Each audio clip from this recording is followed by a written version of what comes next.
good people don't smoke marijuana. Quiet, numbskulls, I'm broadcasting. The medical marijuana. The medical marijuana. Radio show. The medical marijuana for you and me. Ah, yeah, the medical marijuana. Whoa, whoa, whoa, whoa, whoa, ah, yeah, the medical. It's the medical marijuana show. You will know. I want to talk to you. I want to talk to you. Hey, boy, don't feel my world untrue. Yeah, I want to talk to you. My world can be true if you do what I tell you to. I want to talk to you. Good evening, everybody. Welcome to another edition of Medical Marijuana Radio. This one is for Saturday, the 11th of November, 2017. I'm your host, Larry Love, and for all of you out there, we honor our veterans today. It is Veterans Day, so thank all of you for your service and for protecting our Constitution and our people here in the United States. Thank you. No guest today. There's just been so much news that we're just going to pretty much do a news show. Just a lot out there. So we have some great clips, the kind of clips that you can play for people that you're trying to convince that not only is it okay for you to be taking this as a medicine, but that maybe they should be as well.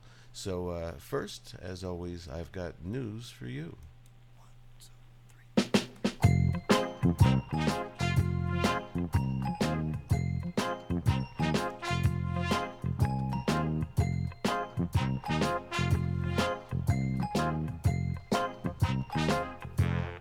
I've got news for you. And first up, we've been, talking all the time about CBD and whether it's legal or not, and how strong they are, what company should you buy from. Anyway, this is from this week. There was some, major stuff coming out about CBD products that are usually mislabeled, says a study. And this is published in the Marijuana Business Daily just the other day, November the 8th, a couple days ago. Most CBD products sold online don't contain the promised amount of CBD, a potential red flag for regulators deciding whether to crack down on a product commonly used for medicinal reasons.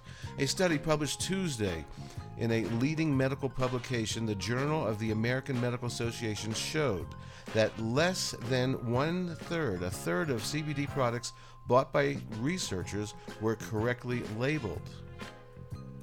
Researchers bought 84 CBD products online and had them tested in Colorado labs. The findings were about 43% contained more CBD than the label claimed, 26% contained less CBD than promised, and about 31% were within a 10% point range as promised. Also alarming to the researchers was that about 1 in 5 of the CBD products contain THC, even though CBD products commonly tout their lack of the psychoactive ingredient. Well, that's interesting because the rule is under 3% CBD, and it's okay. So who knows? I don't know what that particular reading of THC was. The study drops just as international drug regulators are considering how to regulate CBD. The World Health Organization, a United Nations health agency, heard testimony this week about whether CBD should come under the 1971 Convention on Psychotropic Substances. And the U.S. Food and Drug Administration issued warnings last week to 4 CBD manufacturers about making health claims. The FDA believes that CBD has not undergone adequate scientific review for the use as drug therapy. though CBD sales are booming amid ongoing legal uncertainty about the product's legal status. Well, I'll try to get a hold of Michael Krawitz this week. He was, I believe, went and testified at the WHO at the United Nations this week. So we'll find out next week what happened there. So anyway, CBD, do your research. Some stuff is more than promised and some less. So buy from the right people. One of the big things that naysayers say all the time, they deny science because they're not listening to the science that's out there, and they say there's not enough science to say that cannabis is good for this, good for that. But here's a story from excuse me, thefreshtoast.com, which is a MJ News Network website or affiliate. The one thing 140 clinical trials on marijuana reveal: there is plenty of scientific literature out there on safety and efficacy of marijuana. Scientists have conducted over 140 controlled clinical trials since 1975, assessing the safety and efficacy of either whole plant cannabis or specific cannabinoids according to the literature review published in the journal Critical Reviews in Plant Sciences. A pair of German researchers identified 140 clinical trials involving an estimated 8,000 participants. Of these, the largest body of literature focused on the use of cannabis or cannabinoids for the treatment of chronic or neuropathic pain. Authors identified 35 controlled studies involving 2,046 subjects assessing the use of marijuana or cannabinoids in pain management. In January, the National Academy of Sciences acknowledged that conclusive or substantial evidence exists for cannabis's efficacy in patients suffering from chronic pain. Cannabinoids have also been well studied as an antiemetic agents, as an appetite stimulants. Also, researchers identified 43 trials evaluating marijuana or its components for these purposes, involving a total of 2,498 patients. They've identified an additional 14 trials examining the role of cannabis or cannabis-derived extracts for the treatment of multiple sclerosis. Researchers also identified several additional trials evaluating the use of cannabis or cannabinoids for a number of other diseases, including Crohn's disease, Tourette's, Parkinson's disease, glaucoma, and epilepsy. A 2014 study published in the Journal of American Medical Association reported that pharmaceutical drugs typically gain FDA approval on the basis of one or two pivotal clinical trials. So there you go. All those people, our governor here in New Mexico, everybody else that says there's not enough science and they turn down this stuff, the problem is that they are denying the science that is there. And we've talked about it before. There's 60 years worth of science. Okay, moving on. Like I said, there's a lot of news this week. In New Jersey, they now have a new governor going to be taking office after the first of the year, and legal marijuana in 100 days. Pop proponents are thrilled with Phil Murphy, who had a victory this last week actually, and so he's going to be on par to do everything that Governor Cheesesteak, who is leaving office in a few weeks, wouldn't do. So it looks like they're going to get a good medical program and recreational as well. There's just lots of stories this week. It's just loaded. One of the big stories, and I'm not going to read all this to you, but Mass Roots is a big company that was selling stock and all kinds of stuff. They're in trouble. Failed deal, red ink, dwindling sales put Mass Roots on the ropes. This is also from Marijuana Business Daily in the last couple of days. At one point, Mass Roots was flying high, raising millions of dollars from investors and attempting to become the first cannabis company listed on NASDAQ. That's the over-the-counter stock exchange. Over the course of 2017, however, the marijuana-centric social media network has nosedived and now finds itself in a precarious position. Consider the following recent developments. Last month, the company's board of directors abruptly fired CEO and founder Isaac Dietrich for undisclosed reasons. A much heralded $12 million stock deal to acquire the tech firm Canna Regs was scrapped after Dietrich's ouster. MassRoots saw its net loss for the first 6 months of the year skyrocket nearly fivefold from the same period a year earlier. It hit 19.1 million, with much of that tied up in massive increase in stock-based compensation. Its revenues also tumbled by more than 50% during the first half of the year, coming in at $277,614. That is nothing. MassRoots stock, which trades over-the-counter markets under the ticker symbol MSRT, is down 80% this year. The company has downsized its staff by 2/3. On and on. It does not look good for MassRoots. More headlines for you, since there's just so many. And we're going to get into this story, I think, a little bit more in the future. I want to talk to the author. Multiple sclerosis and cannabis. It's all about the terpenes. And you can, again, I'll get back to you with this and read more about it to you. Another headline from the New York Post: New Yorkers are smoking pot in public like it's no big deal. Well, this is something that's been going on for about 40 years. I can remember in the 70s people walking down the street, and I might have been one of them, in New York smoking cannabis. So it's becoming more popular, I guess you could say. Moving on to some more headlines. Let's see. Do you think you could be a marijuana inspector? Massachusetts is hiring one. If you think if you have what it takes, if you're looking to become a marijuana inspector for the state of Massachusetts, you're going to need experience or knowledge about cannabis and how it's regulated in other states. A job posted on mass.gov Friday shows that the state Department of Agricultural Resources is looking for an agricultural inspector for marijuana. The 2016 state law legalized recreational marijuana for adults ages 21 and older. The state wants an inspector who can enforce the laws and regulations involving hemp and overlapping laws and regulations that impact the cultivation of marijuana. So if you're looking for a job like that, you can go to Massachusetts. Okay, I'm going to start playing some clips for you. There's just so much. We've been talking about the opioid problem that's all over, the news everywhere.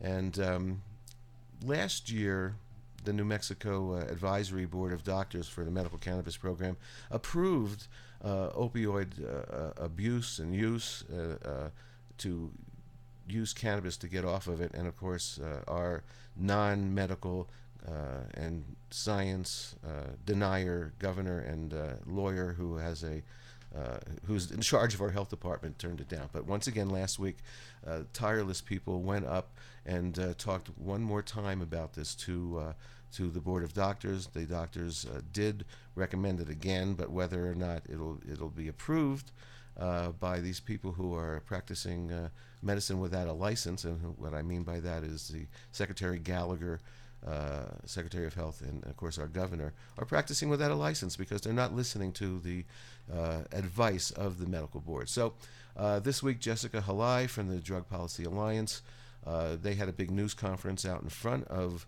the DOH last Friday before the board meeting, and Jessica did a little interview with a local station here, KSFR, and here is Tom Trowbridge speaking with Jessica Halai about opioids and cannabis. We know that medical cannabis is a harm reduction intervention for people who are suffering with opioid use disorder. For people who are detoxing, it can reduce nausea, vomiting, pain, and anxiety that come with getting off of heroin or opioids. It also decreases craving and promotes restful sleep.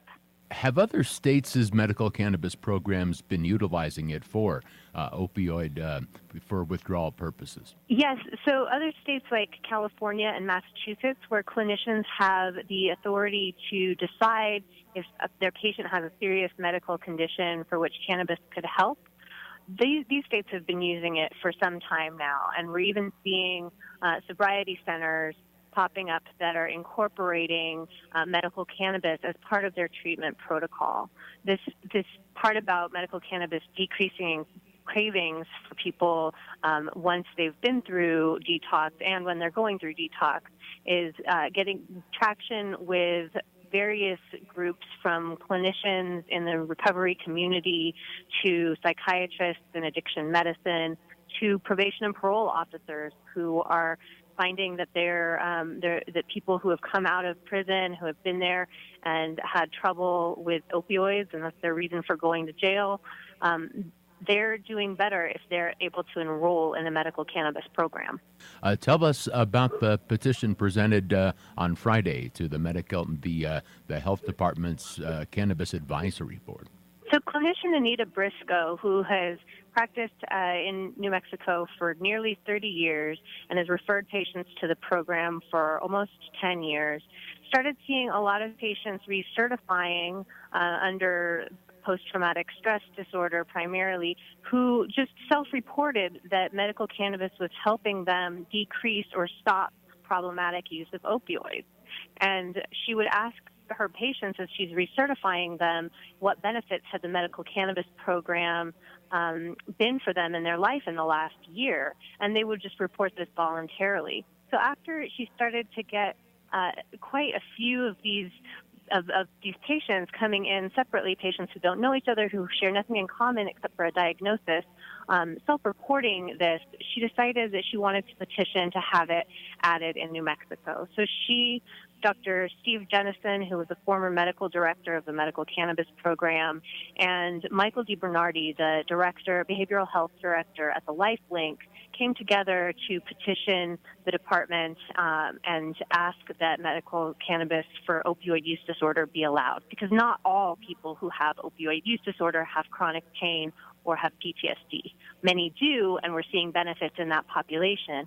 But anyone who has opioid use disorder should be able to qualify for medical cannabis. It will certainly save lives. It certainly will save lives. Jessica Halai is so on point and is so good at what she does. Here's an example now. Here's a veteran from Florida speaking out against a proposed Orange County ban of medical cannabis. But here is Robert Roundtree speaking out against it, and he's telling his story about getting off of pills with cannabis. I'm a 37-year-old father and Navy veteran. I was other than honorably discharged because of medical cannabis use. I have also been arrested and charged with 4 felonies for trafficking, despite it only being coconut oil. Luckily, I can afford an attorney. It was reduced to a misdemeanor. I have been personally persecuted and seen many persecuted far worse than me, and it's all been over the cannabis plant. The cannabis plant has allowed me to get off of 300 milligrams of oxycodone, muscle relaxers, and benzodiazepines that were legally prescribed. I also live with post-traumatic stress from childhood abuse, police brutality for cannabis possession, and being robbed at gunpoint for cannabis. I would not be alive today without cannabis as a medicine. I'll be another statistic of an opioid overdose. I've been a rebel to society for decades. I fought every angle of society to free this plant, and now after 71.3% of the state voted for medical cannabis, I find the hardest battle of my life going around the state is getting elected officials to implement the will of the 71.3%. Let me remind the commission the types of patients we're talking about: cancer, epilepsy, glaucoma, HIV, post-traumatic stress disorder, ALS or Lou Gehrig's, Crohn's disease, Parkinson's, multiple sclerosis. A dispensary ban will force everyone in the county to pay delivery fees per delivery. Insurance doesn't pay for cannabis, and we cannot grow it at home without fear of being thrown in a cage and treated like a violent criminal. We need access, and we need affordable and convenient access. A dispensary ban also ignores the economic and societal impact that occurs when dispensaries come to towns. Jobs are created, communities begin to heal from opiate addiction, violent crime goes down, tax revenue goes up, and teenage drug abuse declines.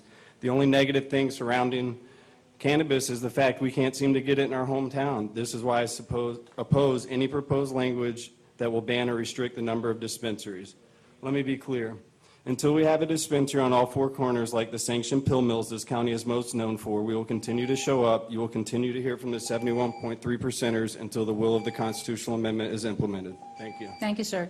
71% of the people voted for medical cannabis, and they're really giving them a really hard time in Florida. I lived in Florida for 9 years, and so I'm watching very carefully what's going on there. I know what it's like. Over in Jacksonville Beach, the leaders there are making moves to completely ban medical cannabis. Here's this report. That's what Jacksonville Beach city leaders are talking about doing with an ordinance preventing medical marijuana dispensaries from opening in the area. Action News Jack's Michael Yoshida attended tonight's meeting where city leaders say they just don't want the businesses in their neighborhood. I was here last December when city leaders passed that ban. Now, the state has said that medical marijuana dispensaries can either be regulated like pharmacies or banned altogether. Given those two options, it appears Jacksonville Beach city leaders are going with option 2, a complete ban. Tonight, inside City Hall, city leaders listened to the comments from the public. They also discussed the issue amongst themselves. Several council members argued against the ban, saying they wanted to listen to the voters who had voted in favor of making medical marijuana legal. Others worried about dispensaries popping up on street corners like pharmacies, hurting property values and potentially neighborhood safety. I'm sensitive to the fact that people, there's some medical marijuana benefit to be had. We're not outlawing medical marijuana in Jacksonville Beach. We're just temporarily banning the dispensaries until we have a better opportunity with the state legislature to find a better alternative. They've given them 2 options, and the loophole for them to take the easy way out, just to make a blanket ban, is just, number 1, cowardly, and number 2, does not meet the needs of these constituents, period. After debate and some confusion with one vote being switched, the council passed the ordinance 4-3 on its first reading. It's scheduled to have a second reading at their next meeting. Reporting in Jacksonville Beach, Michael Yoshida, CBS 47, Fox 30. Action News Jax. It's amazing how politicians can just go against the will of the people. These people in the Jacksonville Beach area, if they don't allow dispensaries, they're going to have to drive, and they're going to have to spend extra money to go drive to get their medicine. I lived in Florida, as I just said, and there is a CVS and a Walgreens and Publix, 2 on every block. So everybody can get their opioids without a problem. But in Jacksonville Beach and some other places, you're going to have to drive to another county and give your tax money to other counties. These cities that ban and counties that ban medical cannabis, they should not benefit at all in any way from the taxes that are. It's just crazy. All right, moving forward here. Despite federal approval, Arizona researcher faces roadblocks with cannabis, and this is Dr. Sue Sicily, who is doing a study with veterans on PTSD, and I believe they're looking for veterans to join this as well. So here's this story out of Arizona.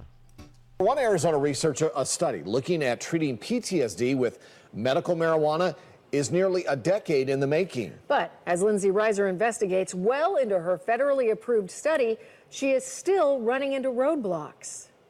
This is where they store the research-grade cannabis flower. Right now they have 30 participants, but in order to publish the data, they need 76. They are given a pipe. They put the flower into the pipe and smoke it. Dr. Sue Sisley is 1 year into her 3-year controlled trial, studying the effectiveness of cannabis as treatment for PTSD. We've been struggling to get this study underway for 7 years. We've, navigated tons of hurdles within the government. And now more hurdles. Johns Hopkins University resigned from the trial, citing different goals. And Dr. Sisley has fewer than half of the veterans she needs to participate. She says they're getting no help from the VA. We just want them to stop blocking information that would enable veterans to even be aware that this study exists. They find it to be much more effective, much more mild. David Lucier with the Arizona Veterans and Military Leadership Alliance says veterans tell him they just want options. The American Legion even urged the VA secretary to support Dr. Sisley's research. Well, it's not only that they want it, they need it. They need different modalities. But the Phoenix VA says federal law restricts VA's ability to conduct research involving medical marijuana or to refer veterans to such research projects. We have an epidemic of veteran suicide in this country, and you would think that the Phoenix VA hospital, rather than ignoring this study or refusing to share information, you'd think that they would be eager to cooperate. And they are looking for 46 more participants who have already tried medication and talk therapy. For more information, visit our website, azfamily.com. In Phoenix, I'm Lindsay Reiser for Arizona's Family. Okay, so if you're in the Phoenix area, you're a veteran, and you want to get involved with that study, get in contact with them. In Colorado, they're also having problems being able to do research and so forth, and they've developed a way to get around it, or to get around. This is the Canavan, V-A-N, the Canavan, helping marijuana researchers. Very interesting story here. This is the sound of a cutting-edge cannabis research lab in Boulder. It's a modified Dodge Sprinter van, nicknamed the Mystery Machine or the Canavan. CPR Sam Brash looks at how researchers are using it to drive around federal drug laws. There's one source of marijuana for clinical research in the United States. It's a 12-acre cannabis farm at the University of Mississippi, run by the National Institute on Drug Abuse, or NIDA. Researchers battle through piles of paperwork to request the drug. And then, one day after you pass through all those hoops, your government marijuana just arrives in the mail. That's Cinnamon Bidwell. She's a cognitive science researcher at CU Boulder and says there's a problem with the federal marijuana. It's weak stuff. Bidwell found its average THC potency is between 5 and 6%, THC being the main compound that gets you stoned. And now your average THC potency in Colorado is something closer to 16.5%. That's according to Bidwell's research on recreational marijuana in Metro Denver. After legalization, Kent Hutchison, another researcher at Bidwell's lab, looked for ways to study the more potent marijuana on the Colorado market. And so the first thing we did was we thought, well, we'll bring people into our lab on campus, have them use cannabis, and then study the effects. The request hit a snag with the CU Boulder legal team. The university receives over $300 million a year in federal research grants. If scientists didn't follow the letter of federal law, the legal team worried the government could take away that money. It meant scientists couldn't buy, dose, or even touch cannabis from a Colorado pot shop for their work. So Hutchison went back and forth with the lawyers. And what we came up with was we can't bring people to campus and have them use cannabis, but we can bring the lab to the people. Enter the Canavan. Beautiful. Here's how the van works. Scientists assign study participants, who are all regular marijuana users, a certain cannabis product. They buy it on their own. When the van shows up, they enter sober and run through a battery of tests. Then they go back into their homes, get as high as they want, and return to the van for the same tests. I couldn't see this in action. Having a journalist along could mess with the results. But Taylor Armstrong, a research assistant who works on the Canavan, ran me through the test battery. Are you ready to start? Ready. It starts with a breathalyzer just to make sure alcohol won't interfere. Perfect. All zeros. Told you. There's a blood draw to see how much THC is in a subject's system. I didn't need that part.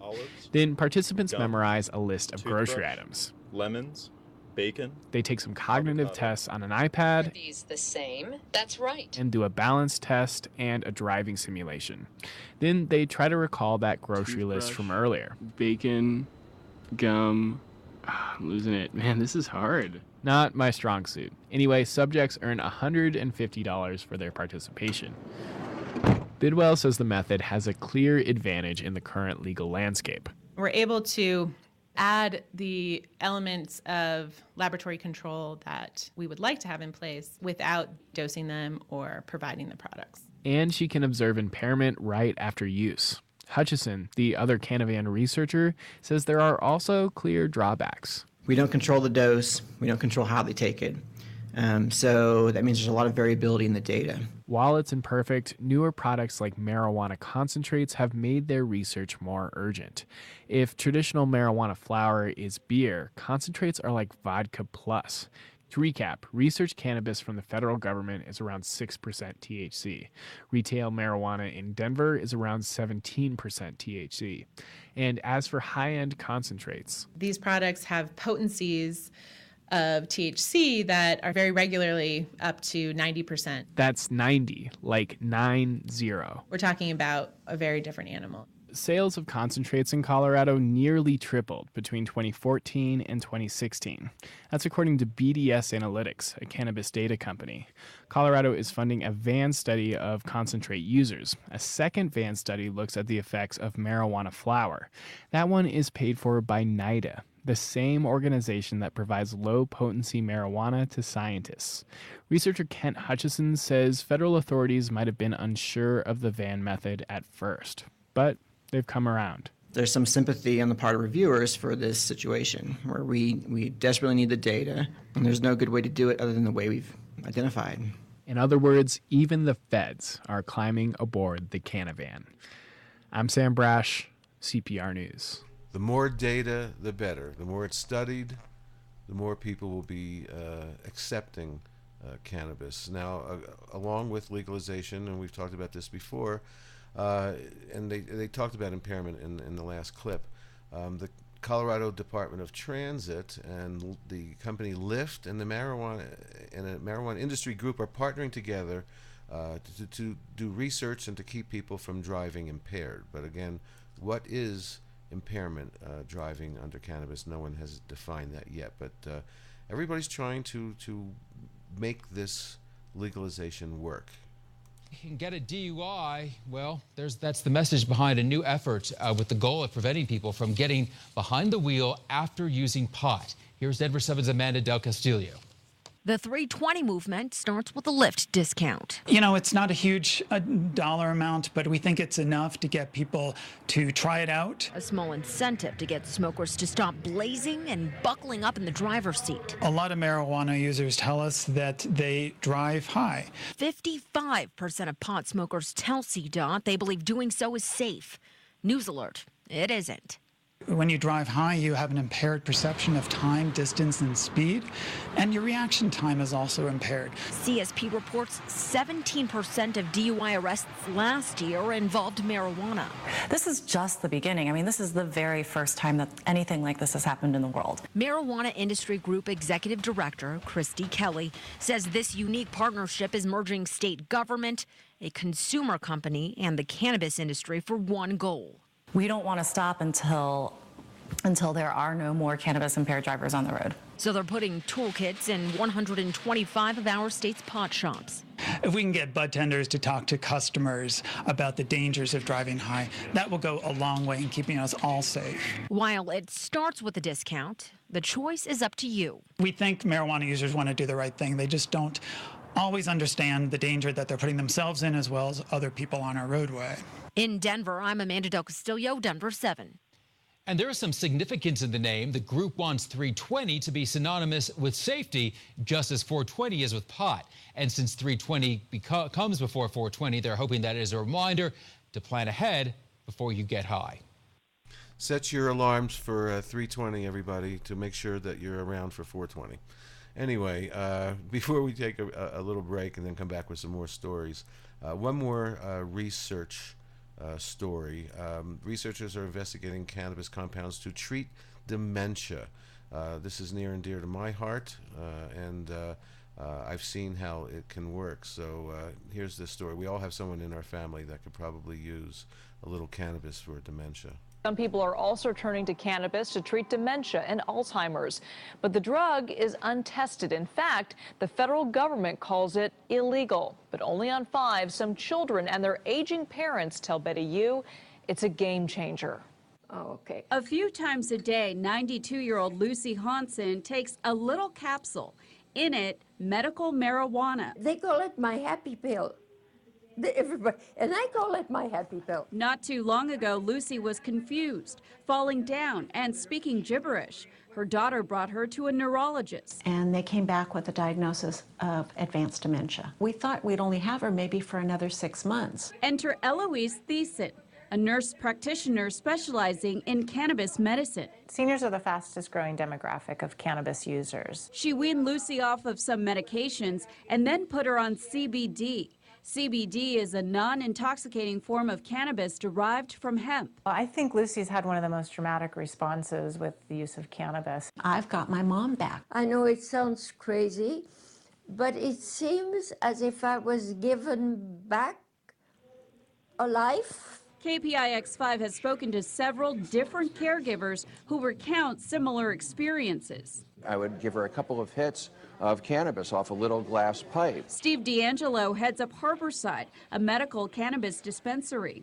His late mother had Alzheimer's, which is incurable. He says cannabis helped her. She would become less physically agitated. It was really an overnight miracle. Fazil and Faraj Shaban's mother, Tagreed, was also diagnosed with Alzheimer's. As her symptoms worsened, doctors put her on antipsychotic drugs. She was already in a very fragile state, and these drugs came in and they literally destroyed her, whatever she had left of her. The brothers convinced family members to let them try CBD.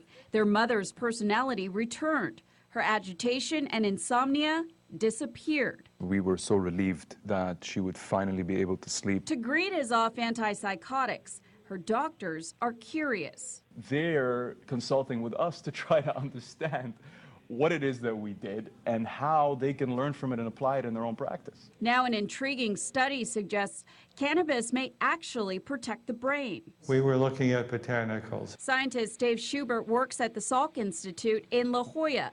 He studies diseases like Alzheimer's. Alzheimer's is the only one where there's absolutely no reasonable therapy. In a dish, Schubert grew nerve cells taken from a human brain.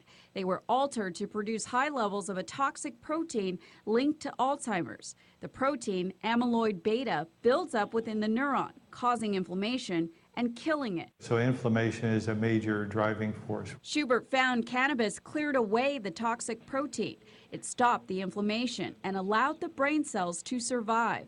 It's a very important discovery. Dr. Michael Weiner is an Alzheimer's researcher at the SFVA Medical Center. This is a very promising area of research, and it should be explored in humans. Until then, people shouldn't try to take marijuana for some medical benefit that's not proven. The problem? Marijuana remains illegal under federal law, making it tough to study. Schubert believes that slowed down progress. It slowed it down a tremendous amount. Lucy's daughter, Tanya, is clear. If we had waited for it to be carefully studied, my mom would be dead. As for Lucy, don't you dare take it away from me. In Pleasant Hill, Betty Yu, KPIX 5. Wow, what an example of someone, you know, you hear this all the time, whether it's a veteran or a 92-year-old woman who is suffering from dementia or a veteran with PTSD. These families, the one thing they all say is, I get my mother back, I get my father back, I get my life back. That's what cannabis is doing for many people, and it's quite amazing. We're going to be right back after a quick little break with some more news. Pay attention to the little commercial that it's actually a real company called Brightside Cannabis Delivery in California, but they made an interesting commercial which is actually a parody on regular pharmaceutical commercials. It's quite good. So we'll be right back after this. It's all about the 420 MMJRadio.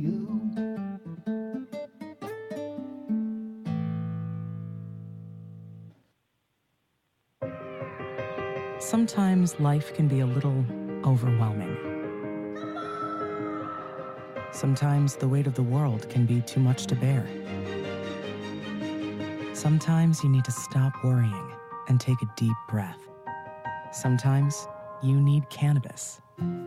Introducing Brightside, high-quality cannabis delivered right to your door. Brightside offers an extensive menu of strains and products to meet your needs. Choose the experience you want, and we'll send you the dankest herb, the real sticky icky, some top-shelf marijuana. If you like what we send you, keep the whole jar. We'll even include some nugs for you to blaze. As part of Discovery, you'll get to try new strains and products. Side effects may include euphoria, increased appetite, uncontrollable giggles, elevated sensitivity to musical dopeness, and reduced anxiety. Tetrahydrocannabinol may also induce feelings of existential well-being and relentless optimism. With a Brightside subscription, you can get it once a month, once a week, or whenever you want, all at a price you'll like. And yes, this is a real company. Do you know who I am? You're the wizard. Ask your doctor if cannabis is right for you. It probably is. Keep it Brightside. The medical marijuana. The medical marijuana. Radio. Radio. Okay, we're back. I have some more news clips for you. We've talked about this young lady before, and I'm just so impressed with her. 11 years old, and she's joining the lawsuit against Attorney General Sessions, who may or may not be the Attorney General by the time this lawsuit gets to be heard. So here is this young lady, and the more I hear her talk, the more amazing she is. First, we had to move to Colorado to get cannabis because it is illegal in Texas.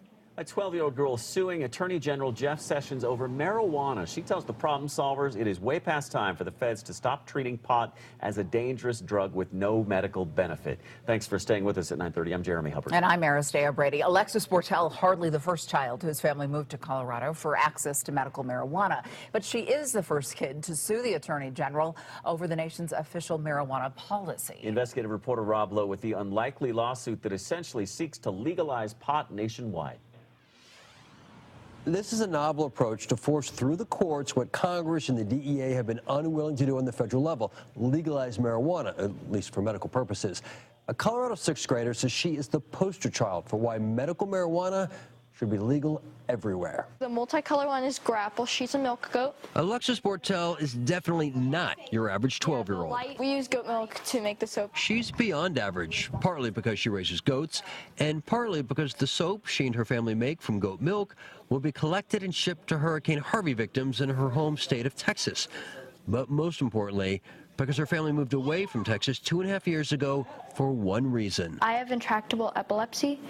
So I have seizures that traditional medications wouldn't really help. One. This is what traditional medicine could not stop. Dean, she's turning purple. Hurry. Seizures that would terrify any parent. Hey, I love you, baby. Mommy's right here. Seizures so severe, Texas doctors were recommending brain surgery, though a pediatrician did mention an option out of state. As the seizures got worse, we had to move to Colorado to get cannabis because it is illegal in Texas. What Alexis's family found was almost like a magic potion, a strain of cannabis oil called Haley's Hope, a syringe of liquid THC under the tongue morning and night. Yeah, it's all good. Something certainly less invasive than brain surgery has replaced all the pharmaceuticals that didn't work. I'd say it's a lot better than brain surgery. I'm over 2.5 years seizure-free, and I'm just able to be a normal kid. Normal, average, typical is probably not how you would describe a girl that helps grow her own cure. This directly helps your daughter. This is the exact medicine that makes up most of her treatment. Alexis's dad, Dean Bortel, took the problem solvers to his backyard grow, 5 acres of marijuana plants. He used to help his daughter and patients he's never met. When you look at it from a distance and you see it saving their lives, me as a father and an American, I look at it and go, what are we doing? How could you possibly look at someone who's benefiting from this as a medicine and threaten to take it away? If only there was such a simple cure for Dean. He's a disabled Navy vet who relies on portable oxygen after being exposed to radiation during his service overseas. But his daughter can't benefit from the health benefits of his VA status or even travel back to Texas if she wants to use what helps her most. I would like to be able to visit my grandparents without risking being taken to a foster home. I, as you know, am dubious about marijuana. Which is why her family has joined a lawsuit against Attorney General Jeff Sessions, the Trump administration's point man on marijuana. Since the 1970s, the DEA has classified marijuana as a Schedule I drug, on par with heroin and considered more dangerous than cocaine or meth.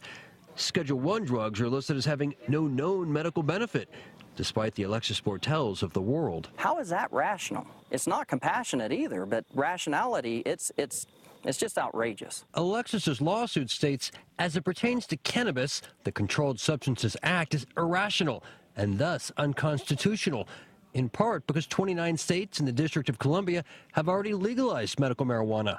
Alexis Bortel's family hopes the courts will do what politicians haven't, normalize medical marijuana by legalizing it. We're able to be treated like what you call normal families. Alexis Bortel is joined in her lawsuit by another child and a former Denver Bronco player, Marvin Washington, plus a military veteran and a marijuana advocacy group. Their attorney hopes to get a judgment within 18 months. Rob Lowe, Fox 31. Wow. Okay. Well, we'll keep our eyes on that lawsuit. It's getting a lot of press for sure. We played you the clip about Orange County, Florida, not wanting and banning dispensaries for medical in Florida, and also Jacksonville Beach. Here's what happens when you accept the will of the people. Here's where the money goes. This is from Henderson, Nevada. The city council unanimously voted Tuesday night to put money from pot shop sales towards the 39 public schools in Henderson. A month after recreational marijuana sales kicked off in Henderson, officials are making sure public schools in their city will cash in on the green rush. The schools need it for activities after school, before school, during school, to help the kids stay in school and not use the marijuana. The money will come from license fees and pour into Henderson schools on a case-by-case basis. Former teacher Laura Soul is looking forward to the surge in school funding. It's inevitable that it would become legal. So if it's going to be legal and money goes to the schools, then I'm all for that. Officials estimate they'll add $300,000 to the school budget after the first year of sales. City manager Richard Derrick tells me they'll disperse the funds on a case-by-case basis. We'll use our Community Education Advisory Board to help us with prioritizing the needs. And most of our needs are application-based with the principals. So each school will make an application, and there'll be an application process for their individual students' needs. He says the money could go to anything from after-school tutoring to increased school security. Make a big difference for our community and our students. Henderson has 5 recreational marijuana establishments that'll contribute to this fund. Parents and teachers alike are celebrating the spotlight on education. It's nice of Henderson to think about their schools and to take care of their schools, and because it's the community that is all about the schools. And city officials told me they'll have an official tally on recreational marijuana sales for the first 6 months by April. Pot shops we talked to today told me that they are excited to give back in this way too. Reporting live from the Content Center, Abby Tedros, Fox 5 News, local Las Vegas. That's what happens. More money for the schools, better education for the students. All around, it's working. This is a great way to listen to the will of the people. Henderson, Nevada. Good job. Also, the Green Rush is causing lots of people giving classes, teaching people about the business of cannabis and so forth. Here is another class that Harvard Business is offering on cannabis. Harvard, that's right. Harvard alum is returning to campus, encouraging business students to launch recreational marijuana startups. It's expected to be one of the fastest growing industries in the new year. Our Jonathan Cho has the story. Inside the walls of this hollowed Ivy League institution, there's another kind of leaf. Definitely a growing industry. Giving these budding entrepreneurs a financial high. Adrian Sedlin's leading a one-time masterclass at Harvard Business School, teaching students about THC count. There's all different levels in our industry. And maybe one day, how to count the billions of dollars in profits projected in this fledgling recreational marijuana industry. Just like there's fine bottles of wine, there's ultra-fine cannabis. Sedlin is an HBS grad and now leads Candescent. Keeping up with demand will definitely be a challenge. He calls the company a luxury weed supplier. Candescent cultivates boutique cannabis. From the packaging to the advertising, Sedlin says the slick and elegant presentation is all about creating a high-end lifestyle brand. You can have your display out if people want to consume. The company's based in California, where recreational marijuana will be sold at the start of the new year.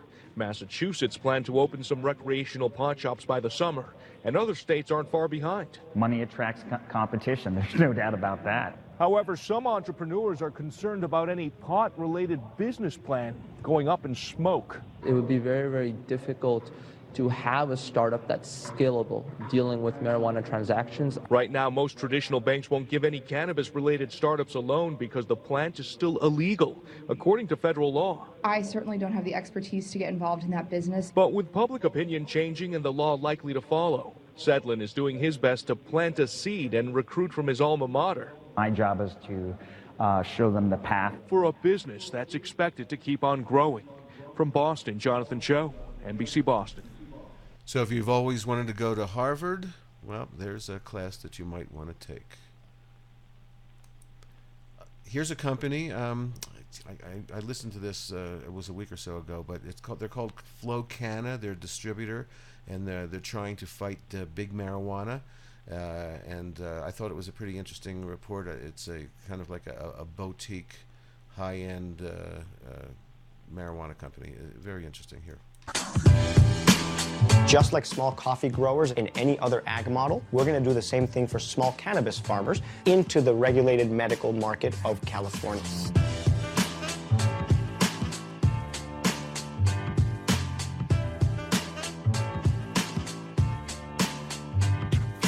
My name is Michael Steinmetz, and I'm the CEO and founder of Flowcana. Flowcana is a branded cannabis distributor. We started 3 years ago really promoting sun-grown, organic, sustainable cannabis. California is very unique in its ecosystem. We have a long-lasting heritage and history of cannabis farming, and we were here really to start finding ways to unite the farmers in the Emerald Triangle.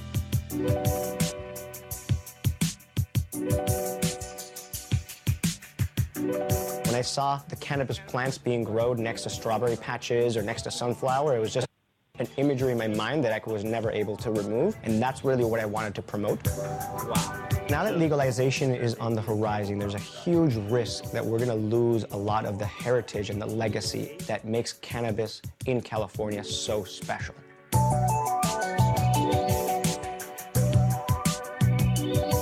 There's a huge fear that big marijuana is going to come in, scale, and take over all of the supply. And there's a big difference between cannabis grown commercially in a warehouse and grown in the hills.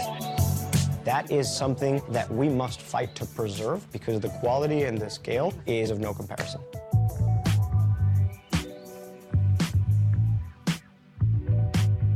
So we've recently moved up here to the heart of Mendocino to set up our processing center. This is going to be the centralized processing facility. Farmers would bring in wet product in here, then we would dry it and cure it securely in a contained environment for that farm, and then stored over there to go out into processing. I like the energy. These fall farmers are producing boutique, craft, amazing cannabis, and they're doing it together collectively at a massive scale. Our goal is to kind of group these farmers together to give them the technology and the tools and the resources to really go to market effectively and competitively. Wow, how exciting is that? Outdoor, organic, sun-grown, boutique, high-end marijuana, cannabis. Flowcana, lucky people in California. Okay, we're almost done here today, but here's Bill Nye the Science Guy, who is on board, and he's explaining why cannabis should be legal. Bill Nye, remember him? For me, though, I got to tell you guys, I love you all. I don't like the smell. I don't like the smell. I just don't like it. And one time in college, I tried it, and I'm not good at smoking. I didn't put in the hours to get good at smoking. But if you guys knock yourselves out.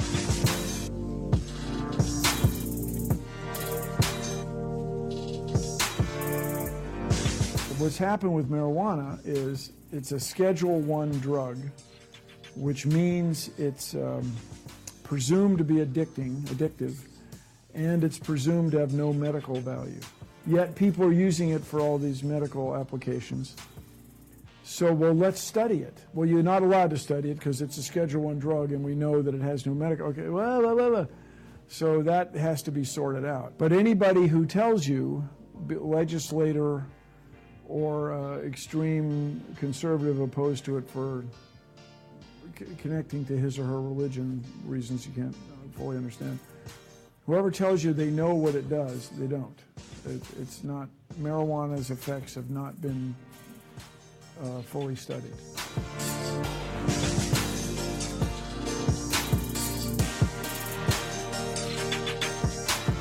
Well, I lived in Washington State for a long time, and Washington State legalized it in 2012. We legalized marijuana.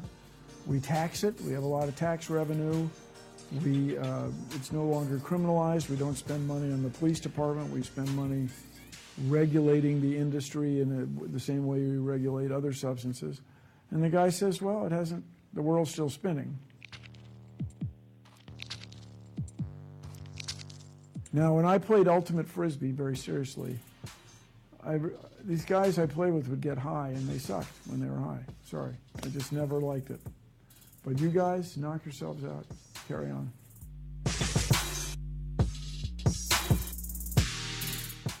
The downside is people don't play Frisbee very well on cannabis. Okay, well, that's the lesson there. Bill Nye should sort of embrace some more of the science. There really is enough science out there.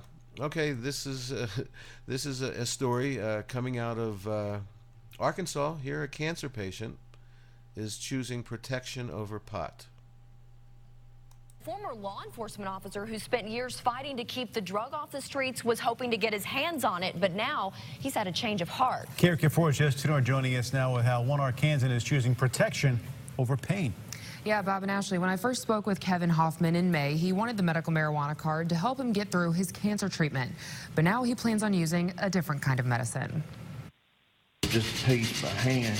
I try to keep busy doing something. Cancer eating away at Kevin Hoffman's body, but not his soul. Can't beat that feeling that you get, that, you know. He made a wooden shadow box for his kids to remember his law enforcement career. Oh, I thought I was going to die any day, you know, and I just wanted to kind of leave them something to pass along. But the process was so therapeutic. See, there's a little spot. He kept building. It's just like a piece of art. And now even restores wooden furniture. Like this antique radio. I've been trying years to find one of these. The Warren resident has also been searching for something to soothe his body and thought he found it in medical marijuana. To help with the pain, the stress. When we first spoke with Hoffman in May, he wanted the medical marijuana card to help him through chemo and radiation for his throat cancer. His throat is now cancer-free, but doctors just found 2 spots on his lungs. Hoffman also suffers from PTSD after the loss of his daughter. Pain does start to grow on a daily basis, and, you know, especially the more active that I try to be, and it could get worse. He wants to take advantage of the new state law, but a federal one says medical marijuana patients can't own or buy a gun. I will never give up my Second Amendment rights for anything. Period. So Hoffman goes back to work. A couple of hours, just depends on how I feel that day. Choosing to bear the pain while keeping his right to bear arms. I'm on Prozac, too. I didn't lose my rights to have a weapon or buy a weapon because of that. And Hoffman is also concerned about a pair of lawsuits delaying the buying process for other patients out there who do want those cards. And one group is claiming its applications to grow and sell the drug followed all of the rules and shouldn't have been thrown out. The attorney who filed those lawsuits says this matter would in no way delay the process. Back to you. Jesse, thanks very much. Wow, that is some decision to have to make. If you are on opioids and Prozac and all kinds of other medications, no problem having a firearm to protect yourself. And but if you're on marijuana, cannabis, for your health, or they don't want you to have a gun. That shit is fucked up. We'll be right back.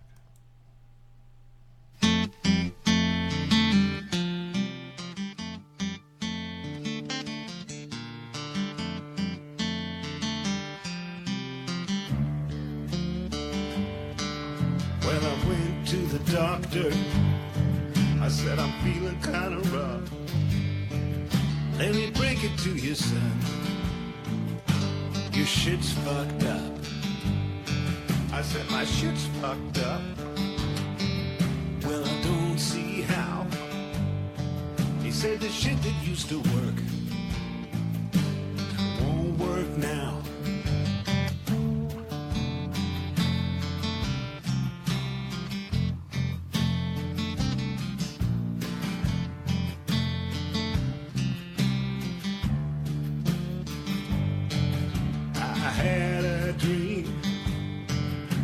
Shucks, oh well. Now it's all fucked up. It's shot up to hell. Yeah, my shit's fucked up. It has to happen to the best of us. The rich folks suffer like the rest of us. It'll happen to you.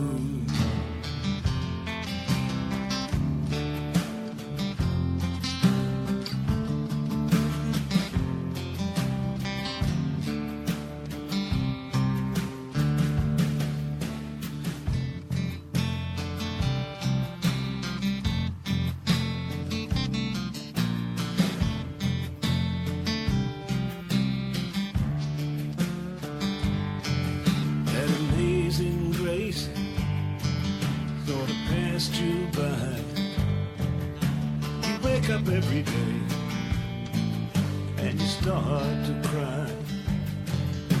You wanna die, but you just can't quit. Let me break it on down. It's the fucked up shit.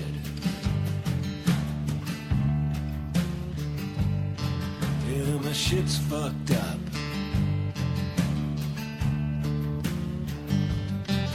Fucked up.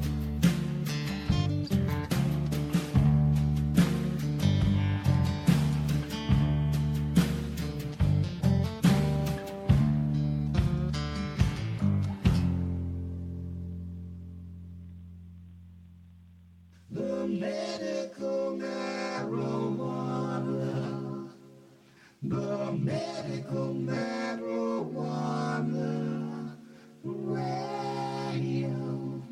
radio show.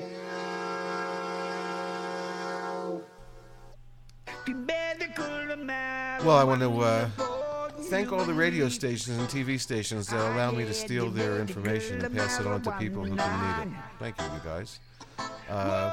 Also want to thank my two radio mentors, both with the initials HS. Thanks for your inspiration. If you'd like to be a guest on the show, if you're an advocate, a patient, if you have a product in the cannabis industry, if you have a website, it's info@mmjradio.com. Again, info@mmjradio.com. If you'd like to hear some of our old shows, it's medicalmarijuanaradio.com, as well as mmjradio.com. My YouTube channel is LSLove88. On SoundCloud and Spreaker, we are MMJ Radio. On CannabisTube.net, you can find us.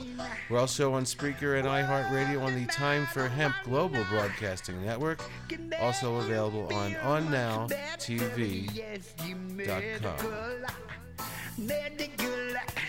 The medical marijuana for you and me. The medical marijuana. Shalabah. Shalom.